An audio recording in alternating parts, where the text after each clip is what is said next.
Ayaw mandar. May kuryente. Wala. Walang kuryente.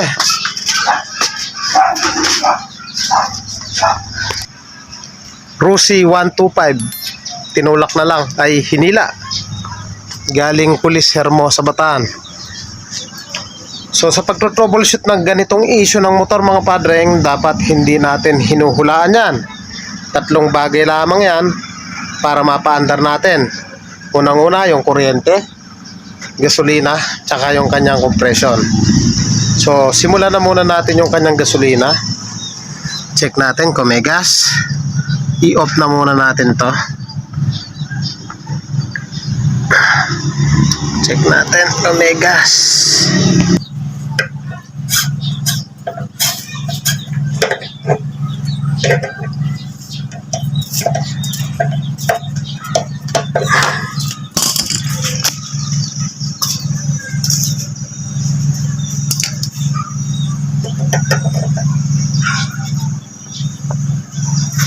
Reserve. So ayan, may gas naman.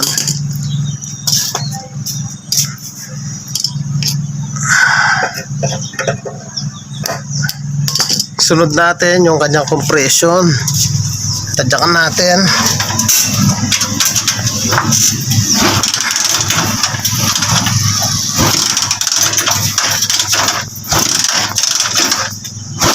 So ayan, may compression. Susunod natin yung kanyang kuryente.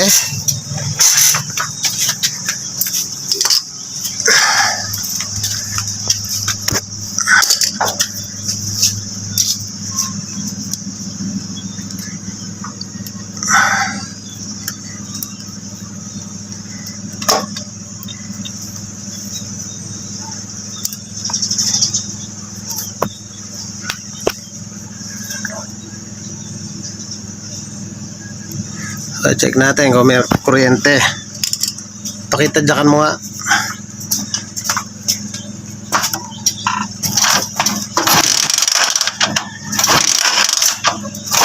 Ayan na. So yan, walang kuryente. Hindi talaga andar yung motor mo pag walang kuryente.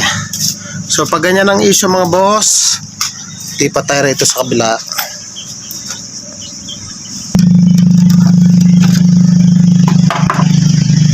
Dito sa kanyang wiring mga boss, hanapin natin yung wiring ng kanyang stator. Pag may nakita kayong manipis na mga wiring, ito yung sa ating 1, 2, 3 o yung ating kambyada. So wag na natin pansinin yung maninipis na wire na yan. Ngayon dito tayo sa makakapal na wire. So ito, basahin na muna natin isa-isa. Yung blue na may white, ito yung ating pulser, positive. Samantala naman yung green na may white, ito yung ating pulser, negative. Itong ating kulay pink tsaka yellow, laging magkasama yan para yan sa ating charging at yung ating lighting. So ang una natin gagawin mga boss, tanggalin na muna natin yung kanyang socket dito. Ayan, tanggalin natin. Tapos isunod natin, putulin natin dito.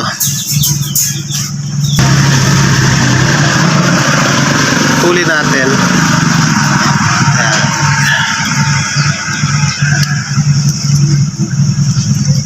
Okay, pasok lang natin.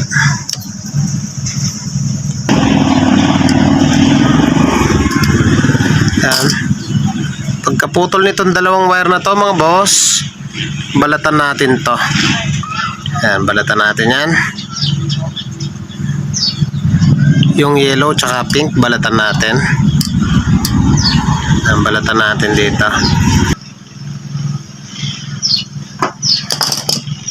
So ayan na, balatan na natin yung kulay pink tsaka yung ating kulay yellow. So ang gagawin lang natin mga boss, kuha lang tayo ng test light. Tayong test light.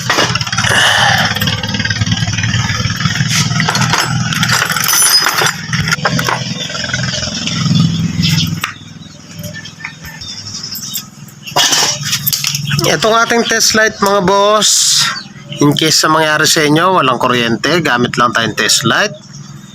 So, kinat lang natin yung yellow tsaka pink. Ilagay natin ito sa negative. So, pwede rito. Pwede rin naman sa body. Yung body natin, negative yan. Pwede rin dito sa body. Kung saan nyo gustong ilagay, basta sa ground. So, ngayon, itong ating test light, lagay natin dito sa kulay yellow. Tapos tadyakan natin mga boss. Peso muna tayo, tatadyak tayo. So tatadyakan natin mga boss, dapat hindi iilaw.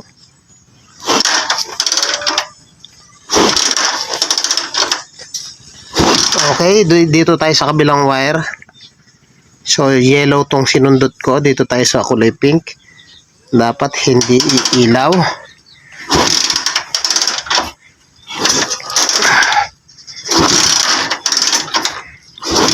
Okay, baba tayo.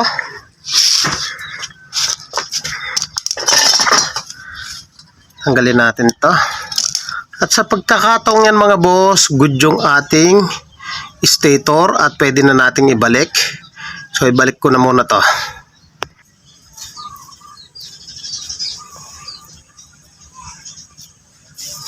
So ayan, nabalik na natin. Pwede na natin tapean yan. At tanggalin na natin yung kanyang bangko tsaka yung kanyang tangke. So tapean ko na muna to.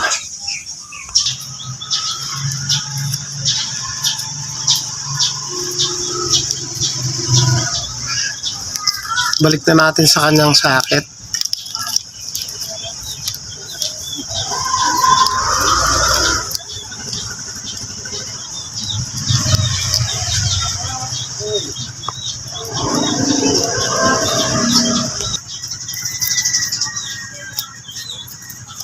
So ayan, tanggalin natin yung kanyang bangko.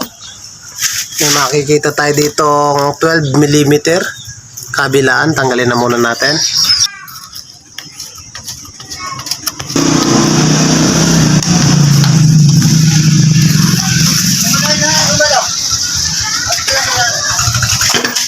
Tanggalin natin to 12 mm.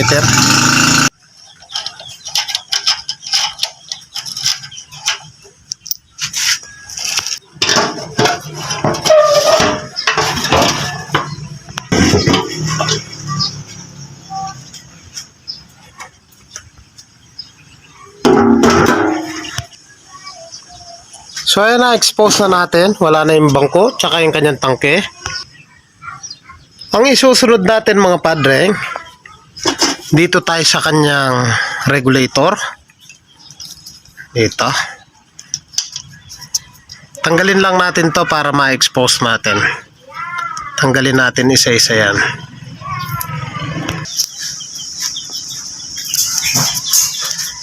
Bali, ang tinanggal lang natin ng tape, yung kulay yellow, tsaka itong kulay pink. So, ayan. Itong yellow at pink, ito yung galing sa ating stator. So, gamit yung ating test light. Ilagay natin yung clip dito sa kulay pink. Pwede rin naman dito sa kulay yellow. Kung saan nyo gusto. Yellow or pink, kahit magkabaligtaran, walang problema yan. Sunod, tadyakan natin. Lagay natin yung test light dito sa kulay pink. Sabi ko nga, pwede magkabaligtaran. Tsaka natin tadyakan. Dapat iilaw.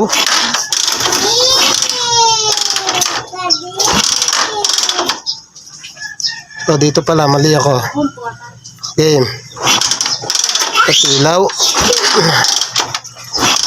Okay. At sa pagkakataong yung mga padreng, good yung ating stator mula rito. Sumampa rito sa kanyang socket. Pumasok dito sa kanyang regulator. So, ibig sabihin, good, hindi putol yung galing stator.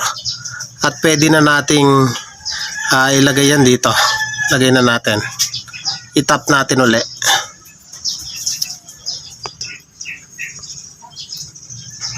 So, binalik ko lamang yung binaklas natin. Pwede na natin tapean.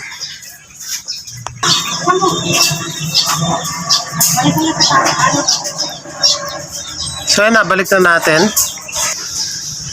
Napaka-importante na dapat alam natin yung basic na pagto-troubleshoot para in case na mangyari po sa inyo yung mga ganitong issue na ayaw mandar, walang kuryente. So at least alam nyo na yung gagawin nyo. So hindi nyo na kailangan pang umupa ng mekaniko para i-troubleshoot lang yung sira ng motor. So napaka-importante na alam natin yung basic para pag trace natin yan isa-isa, hindi na natin babalikan pa yung na-trace na natin na alam natin good. So ang isusunod natin na good yung ating stator, sumampa dito yung kanyang source. Gamit lang ulit tayo ng test light. Ito, check natin yung kanyang battery kung merong karga. Ayan o, check natin. So sa pagkakataong yan mga boss, may karga naman kaso sobrang hina. Ayan o, kapiraso lamang. Try nga natin tadyakan. So pag tinadyakan natin to mga boss, dapat lalakas yung ilaw. Ayan o, napakalabo o. So tadyakan natin, check natin kung lalakas yung kanyang ilaw. Tadyakan na muna natin.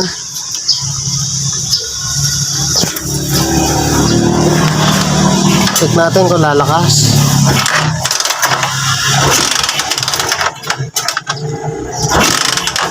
So yun, confirm. Hindi lumalakas yung kanyang ilaw dito. So dapat pag tinadyakan natin, lalakas yung kanyang ilaw. So ang gawin natin, tanggalin natin to, yung positive. Kuha lang tayo ng screw. Screw. Yan, tanggalin natin yung battery. Tanggalin natin to, itong positive. Yan.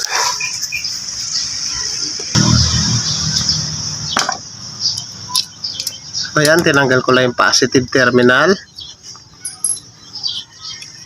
So gamit yung ating test light mga boss, naka-negative tayo.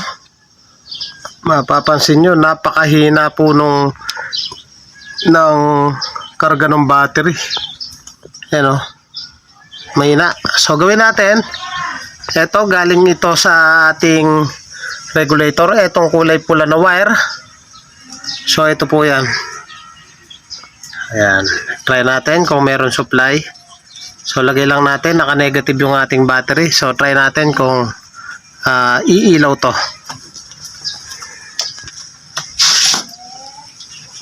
Tadyakan natin. Tadyak. Check natin kung ilaw. Okay, confirm, hindi umilaw. So next step natin mga boss, hindi po siya umilaw. So ito ang next step natin. So ito, tanggalin natin tong balot na yan. So ayan, natanggal na natin mga boss. So naka-negative yung ating clip. Sundutin uli natin dito habang tinatadyakan. Itong wire na to, siya yung galing dito sa ating regulator. So tadyakan natin. Aray, peso muna tayo. Medyo mataas. Ayan, tadyakan natin.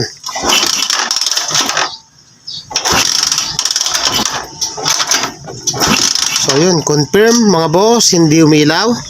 So ang gawin natin, punta tayo dito sa regulator. Dito, tanggalin natin itong balot. Ayan. So bali nakatanggal yung red wire lang. Ayan ang papunta sa ating battery. So naka-negative yung ating test light. Tadyakan natin. So wala. Baba muna tayo. So yun mga boss, confirm natin na ang problema ng motor ni boss Rosy 125 machong macho. Ang sira ng kanyang motor ay yung kanyang regulator o yung kanyang charger. Ito kasing Rosy 125 ay battery operated.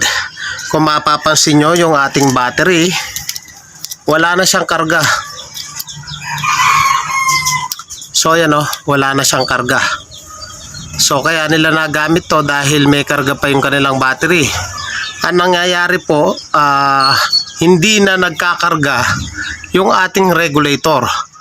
Kasi ang ating CDI na 4-pin ay nangangailangan ng good condition na regulator. Kahit wala po tayong battery, basta ito naglalabas ng kuryente dito sa red wire, papunta sa fuse, papunta sa battery. Kahit walang battery po, gagana po yan kasi masusuplayan po itong ating CDI. So, bali magpapalit po tayo nito ng ating regulator. So, yung mga boss, na-confirma na natin yung sira ng motor ni Padre. Ito, ang sira ng kanyang motor is yung kanyang regulator. So, pumunta muna siya ng bayan. So, hindi ko muna pinalitan kasi dalawang klase yung ating regulator. Isang magandang klase, tsaka yung isa medyo maganda rin naman. So medyo kapos sa budget si bossing. Pamimiliin natin siya kung ano yung ikakasa natin. Mga boss, kung gusto mo yung ganitong tutorial at bago ka pa lang sa akin channel, huwag niyo pong kalimutan na paki-like, paki-subscribe. Paki-hit na rin po yung notification bell para updated po kayo sa mga videos na kagaya nito. At kung nais nyo magpagawa at taga-Bataan lang po kayo, pwede nyo po akong sadyain dito sa ating shop sa Pulo Hermosa, Bataan. So tabing tulay lang po ako mismo. So hintayin lang natin si customer, tatanungin natin. Sira yung regulator. Sira yung regulator mo. Eto. Sira to regulator. Ang nangyayari, hindi nagkakarga yung battery. Ngayon, dalawang klase yung regulator natin. Mamimili ka dun. So ito yung papalit natin. Baklasin na natin ito. So ipalit na natin ito.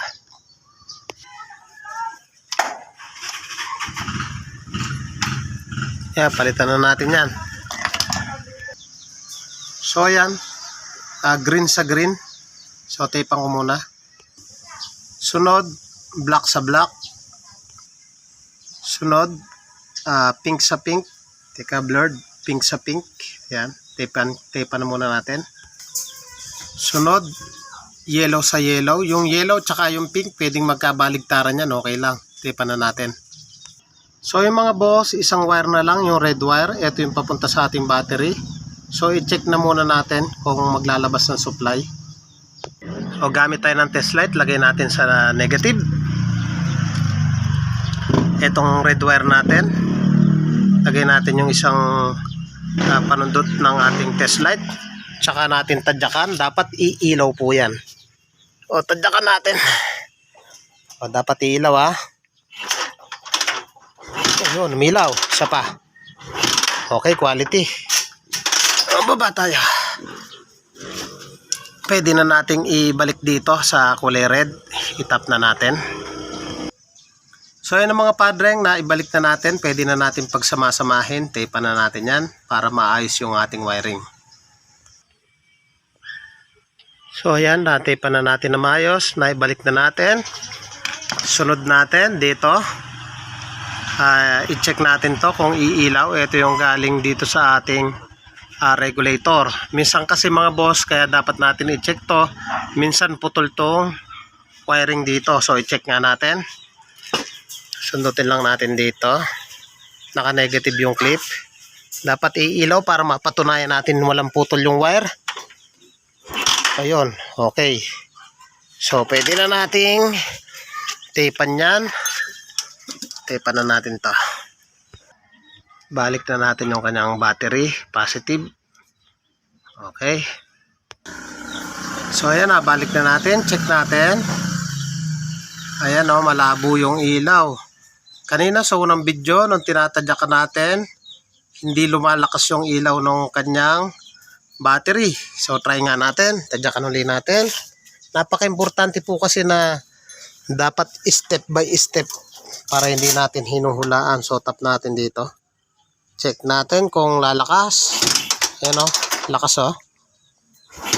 O diba? O check, pagkayari niyan mga boss, i-check natin yung kanyang high tension wire dito. kung meron na siyang lalabas na kuryente. So ayan, check natin ha. Ay lakas oh. Ayan, meron na mga boss oh. Meron na.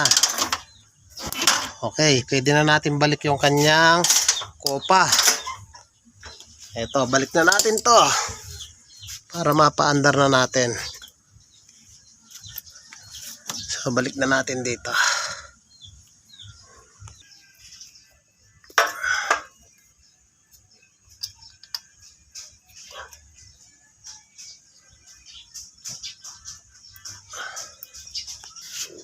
So yun, nakabit na natin yung kanyang kopa mga boss.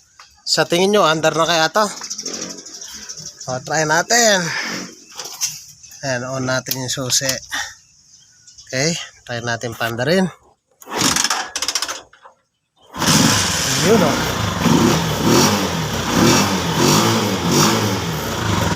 Patay natin. Isa pa. Yun o. Quality, mga boss. Mga padren, kung nagustuhan mo yung ganitong tutorial, sana po suportahan nyo yung aking channel. Huwag nyo pong kalimutan na paki-like, paki-subscribe, at paki-hit na rin po yung notification bell para updated po kayo sa mga videos na ilalabas ko. Paki-follow na rin po yung ating Facebook page, Padreng Eli Motovlog din. Thank you po sa inyo. God bless at mabuhay po kayo.